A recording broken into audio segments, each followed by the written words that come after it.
The government stands accused of over-promising and under-delivering as it abandons its own vaccine timeline. With the rollout already millions behind schedule, the Prime Minister is again being urged to be more transparent. Live to political reporter Jonathan Lee for more. Jonathan, what's the opposition had to say today? Tom, good morning to you. Yes, this is an easy kick for the opposition. Jim Chalmers was on Sky earlier, and it falls into the narrative which has been playing out for some time that the government is there for the picture opportunity, but it isn't there for the follow-up. And you'd certainly know that would hurt the coalition, that kind of talk, especially leading into the next federal election. But as a point Jim Chalmers is now making and Labor MPs have been making for some time when it comes to the vaccine rollout, and it's especially poignant now since the Prime Minister announced over the weekend that the government has, in effect, abandoned its own vaccine timeline. As I said, he was on Sky earlier and he said the government has overpromised and underdelivered again. We've gone from, in the usual way, we've gone from the big overpromise to the big underdeliver.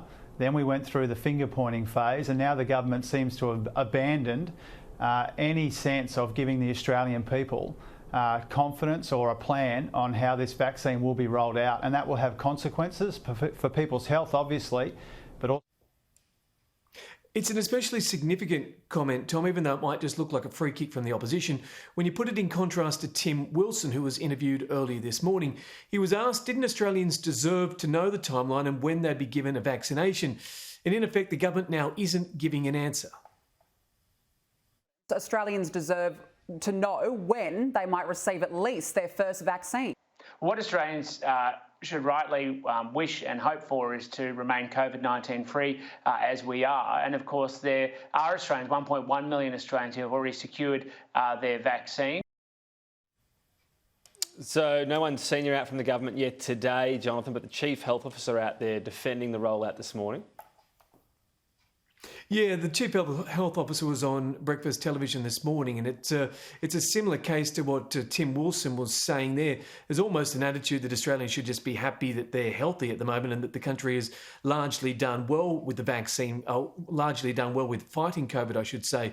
It's important to note that the Prime Minister originally suggested the nation would be inoculated, vaccinated against COVID-19 by October.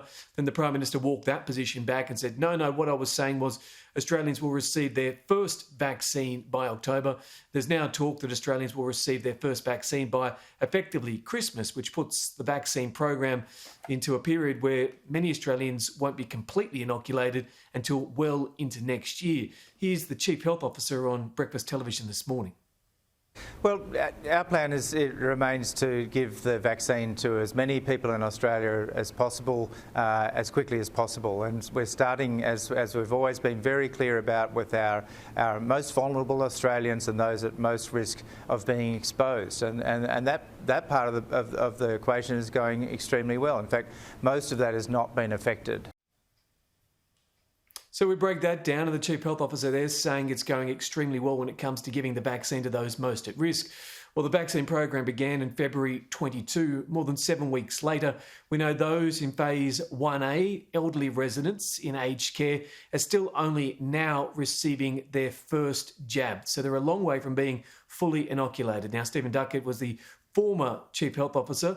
He makes the point, former Health Department spokesperson. He makes the point that the government needs to be clear and transparent here with the Australian population and needs to take the population into their confidence.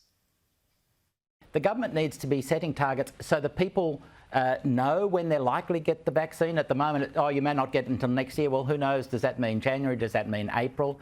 You know, we've got to actually be really clear and have a consistent plan to actually achieve those targets. Without any targets, it's really easy for the vaccination program to just drift on, which means, you know, we can't open the borders. It's a really serious choice that the government is making here. Yeah, former Health Secretary, I should be clear there. So questions now and criticism of the government, the calls for more transparency, Tom. There's still a long way from this to go, and as you say, no senior ministers out from the government just yet, but a lot of pressure on the government to get this right and to be clear and transparent with the Australian people. Tom?